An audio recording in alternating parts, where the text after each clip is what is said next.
ભરૂચમાં ભાજપ સંગઠન મુદ્દે મનસુખ વસાવા નારાજ થયા છે। તેમણે કહ્યું કે કોંગ્રેસ આપમાંથી આવેલાને સ્થાન આપવામાં આવી રહ્યું છે અને ઝઘડિયા વાલિયામાં સંગઠન જાહેર થતાં સાંસદ નારાજ છે।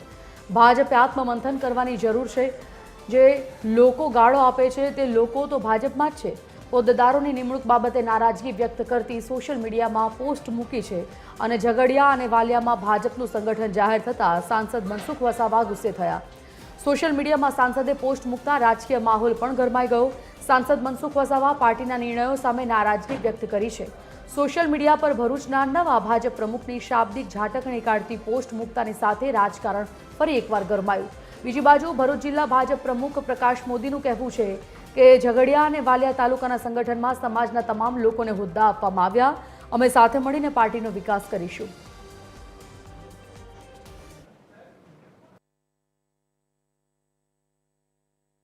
जो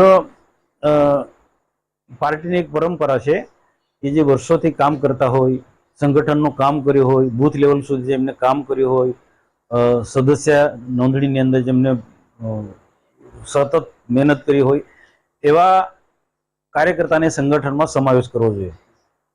પણ ઝઘડિયા અને વાલિયા તાલુકામાં એ નહોતું બન્યું। વાલિયા અને ઝઘડિયામાં બંને પાર્ટીના પ્રમુખો સામાન્ય છે।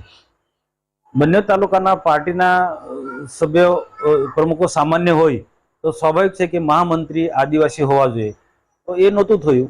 તો ત્યાં સ્થાનિક કાર્યકર્તા આને લઈને ઘણી બધી નારાજગી વ્યક્ત કરી। મને પણ ખૂબ મોટી સંખ્યામાં કાર્યકર્તા મળ્યા અને નારાજગી વ્યક્ત કરી। એના કારણે મેં જિલ્લા પ્રમુખનું ધ્યાન દોરવા અને બાકીના અન્ય લોકોનું ધ્યાન દોરવા માટે મેં એક પોસ્ટ મૂકી અને એને ત્યાર પછી પાર્ટીએ એનો સમાધાનમાં પણ આવી ગઈ છે। જિલ્લા પ્રમુખને પણ 300-400 કાર્યકર્તા ગઈકાલે મળ્યા। ત્યાંના લોકો આજે રજૂઆત કરવા માટે આવ્યા હતા, ત્યાંના સ્થાનિક લોકો અને આજુબાજુના ગામના। એટલે એમની એવી માંગ છે કે મહામંત્રી પણ બંને આદિવાસી સમાજના હોવા જોઈએ।